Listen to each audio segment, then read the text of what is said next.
Hi, Kate. So we're just going through a presentation here on Zoom. The rest of the class is watching. Okay.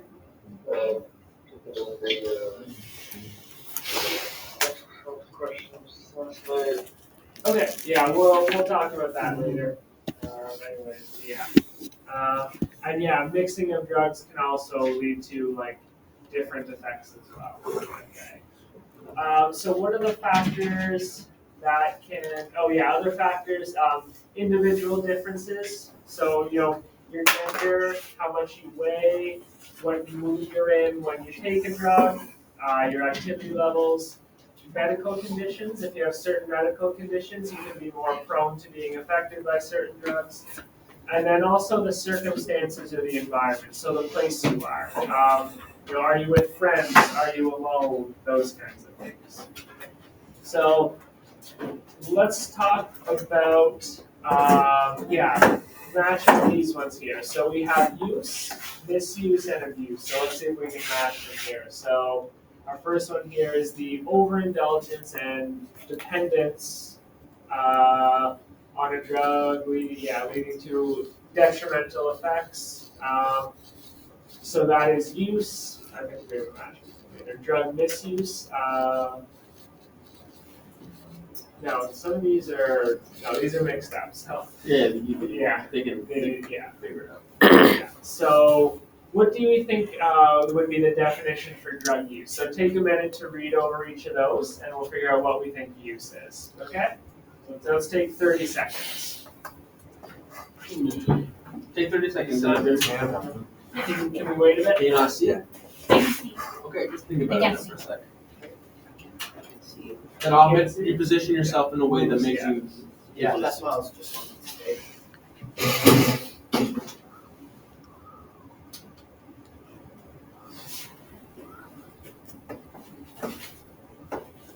Yeah, reading over each of those.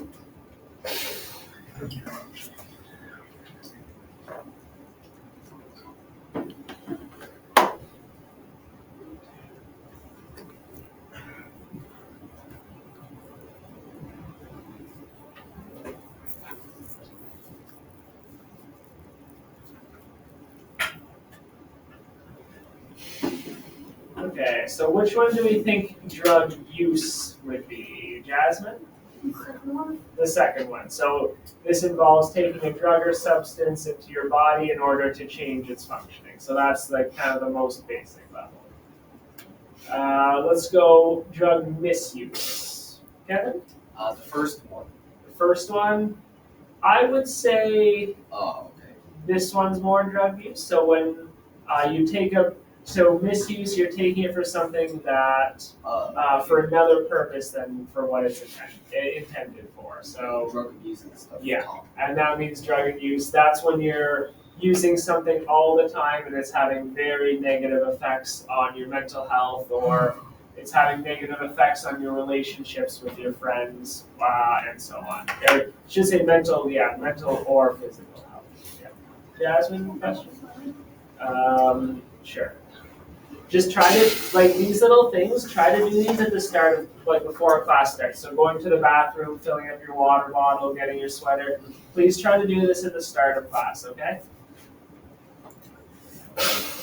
So let's talk about some reasons you guys think people might use drugs. Any ideas there? Yeah? Maybe it's like something wrong with their past. Pardon? Something wrong with their past. Okay, so an emotional reason, right? So yeah, they might have it like an unresolved issue. Yeah. They might need to be taking it because one of their organs are not working. Okay, so that would be more with medical drugs. I But can't. yes. I was trying to come up with a physical reason. Gotcha. Isabel. Cheating.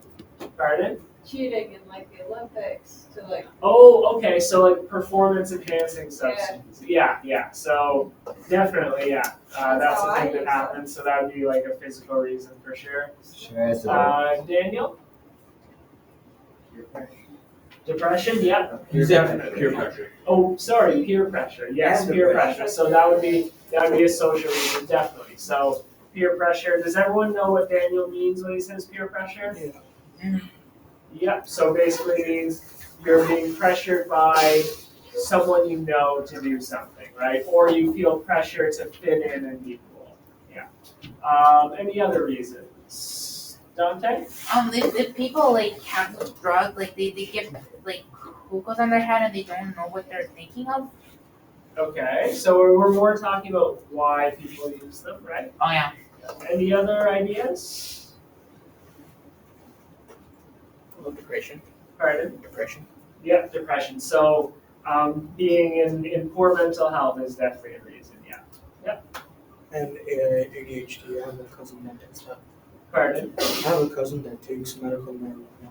Okay, yeah. I feel like- So to deal with Yeah. mental, yeah. Uh-huh. I heard people sniff the stuff to make themselves have weird dreams. So we're gonna, okay, yeah. I mean, that's what I heard. Yeah, It makes you have so weird dreams. kind of as an escape from reality kind of thing. I don't So, No, I mean, that's is the sleeping not enough? I mean, maybe some people feel like it is at certain times. Anything else? Good. So yeah, we came up with a good reason there why there. So yeah, we found some physical, some social, and some emotional. I think we'll skip this for now. We'll leave you guys to do that later.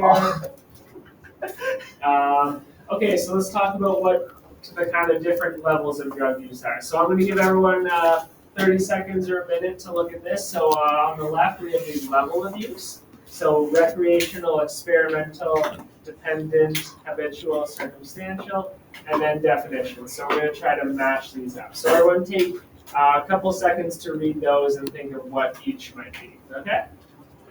Is it an answer or a question? That's an answer, So actually. let's save our answers for Aw. we'll come back. I'm gonna let everyone read it first.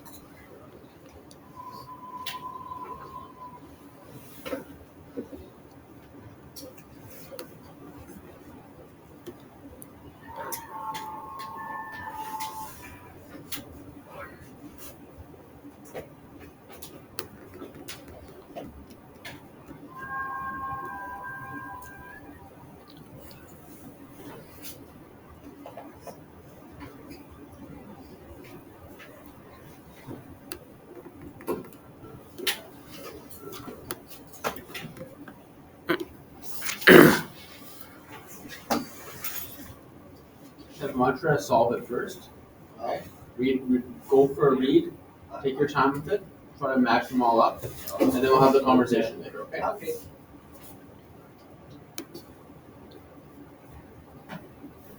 Okay, ready to look? So yeah, Nolan, do you want to give us the first one? So recreational, which one would that be? It would be the user cannot. Oh wait, no. I was gonna do experimental. but that's Okay, do you want to tell me, which one's experimental? Only uses a drug once or a few times to try. Yep, so experimental is, only uses once or a few times to try it out, yeah. Can anyone tell me which one would be recreational? What was it?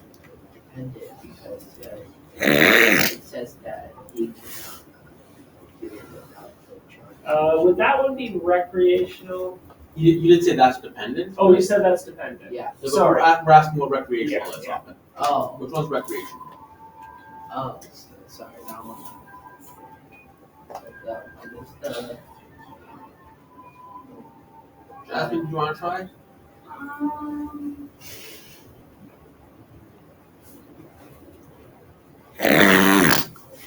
I'm stuck between the first one or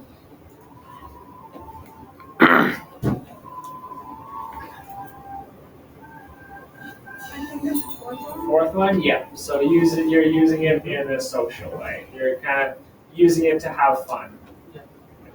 Okay, dependent, who can give us that Alvin, one? do you want to tell us what I dependent said is? the first one. First one, yeah. So they cannot do without the drug. They'll be distressed if they can't take that drug. So that's, you're completely dependent on it at that point. Habitual, you want to take that one? I'd say the last one. Last one, yep. So when they're taken at certain times of the day or as part of a routine. And Alex, you want to? Yeah, it would be the first one.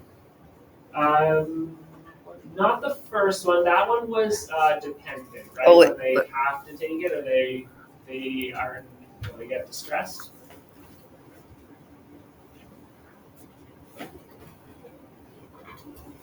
So, yeah, which one would be circumstantial? So they under a certain circumstance. Oh yeah, the second one. The second one, yeah. So it only happens at certain times or under certain conditions, right? Okay. This activity we're gonna do. There's a worksheet with this activity on it, but just to go over that quickly. No, we're gonna do that at the end of the presentation. So in this one, the idea here is that there are three sort of factors that can affect your decisions around drugs. So there's individual factors. So that's factors related to someone as a person. Factors with the environment. So this is kind of where are you? Are you with friends? Is there peer pressure to do that drug? Those kinds of things. And then drug factors themselves. So this is kind of like the type of drug. Some drugs might have different effects than others, or some might have more of an effect than others. So we're going to do an activity with those later. Yes, Imogen? With fentanyl. It's like tiny little. Yeah, so very bad drug. I feel like this presentation was made before that became a big thing. And so modifying those factors can decrease the level of harm or increase it. And okay, why don't we go run through this scenario? No, we have that in the worksheet. We're gonna come back to that later. Want to do polydrug use? Yeah, I'll do polydrug use. So that's when you're taking more than one drug at a time, and you can imagine that mixing multiple types of drugs can have unpredictable effects, right? You want to avoid drug use in general, but you especially want to avoid this because it can lead to cases of overdose deaths. So it's very dangerous, right? And this can involve like prescription drugs that are being abused. You'll often see warnings not to mix those drugs with alcohol. That's a very common one, guys. You guys will see a lot of prescription drugs, maybe stuff your parents have, maybe stuff for your own learning disability or whatever the case may be. And if it gets mixed with cannabis or alcohol, which is the most common substances used at your age, you can have very, very detrimental effects. Any questions on that? How does an overdose kill you? Well, I guess it depends on the type of drug. Like alcohol, for example, is toxic at high doses. It can drink a lot of alcohol. It can damage the cells in your body. But it's different for every drug. All right. So first aid. If you see someone having an overdose, the first thing you would probably want to do is call 911 for help. I guess if you're having an overdose, you want to tell anyone that's helping you. Don't be scared of doing that. Don't hide a person until they are over the effects of that drug, because that could be fatal. That could kill them if you're trying to hide an overdose happening. There's also those things now to help. There's kits for certain drugs. Yeah. That's a good point. Yeah. It's an naloxone, Yeah. Pardon? Naloxone? I think so. They're free at the drugstore. So call an ambulance. Check for a response. The people who did the first aid training last year would have a good idea of how to do that. We won't cover that in too much detail, but basically you want to see if they're breathing, right? If they're